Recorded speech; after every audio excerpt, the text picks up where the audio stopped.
দায়িত্ব গ্রহণের প্রথম দিনে ইতিহাস গড়লেন new York city mayor Jordan Mamdani. একদিনে পাশ করলেন গুরুত্বপূর্ণ 17টি আইন।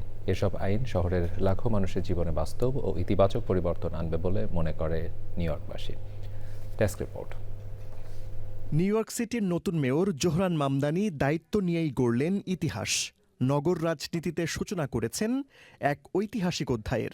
সামাজিক ন্যায় বিচার, শ্রমিক অধিকার ও জনস্বার্থকে অগ্রাধিকার দিয়ে মামদানি প্রশাসনের উদ্যোগে একদিনেই 17টি গুরুত্বপূর্ণ আইন সিটি কাউন্সিলে পাশ হয়েছে। এই আইনগুলোর মাধ্যমে ডেলিভারি কর্মী, অ্যাপ ভিত্তিক চালক, স্ট্রিট ভেন্ডর, ভাড়াটিয়া এবং শিশু স্বাস্থ্যসেবার মতো দীর্ঘদিন অবহেলিত খাতগুলোকে সুরক্ষা ও অধিকার নিশ্চিত করা হয়েছে। পাশ হওয়া উল্লেখযোগ্য আইনগুলোর মধ্যে রয়েছে ডেলিভারি ওয়ার্কার প্রোটেকশন বিল, যা খাদ্য ও পণ্য ডেলিভারি কর্মীদের ন্যায্য মজুরি, নিরাপত্তা ও কাজের সময়ে সুরক্ষা নিশ্চিত করবে। হাউজিং প্রোটেকশন বিলের মাধ্যমে ভাড়াটিয়াদের অন্যায় উচ্ছেদ, অতিরিক্ত ভাড়া বৃদ্ধি এবং আবাসন হয়রানি থেকে রক্ষা করার বিধান রাখা হয়েছে।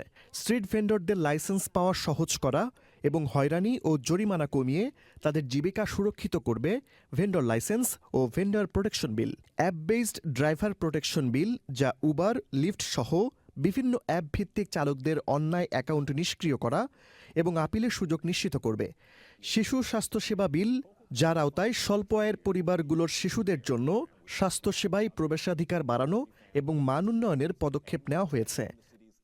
বিশ্লেষকদের মতে একদিনে এতগুলো প্রগতিশীল আইন পাশ নিউ ইয়র্ক সিটির ইতিহাসে বিরল এবং এটি মামদানি প্রশাসনের রাজনৈতিক অঙ্গীকার ও কর্মতৎপরতার স্পষ্ট বার্তা বহন করে। নাগরিক অধিকার সংগঠন, শ্রমিক ইউনিয়ন ও কমিউনিটি নেতারা এই আইনগুলোকে স্বাগত জানিয়ে বলেছেন, এসব সিদ্ধান্ত শহরের লাখো মানুষের জীবনে বাস্তব ও ইতিবাচক পরিবর্তন আনবে।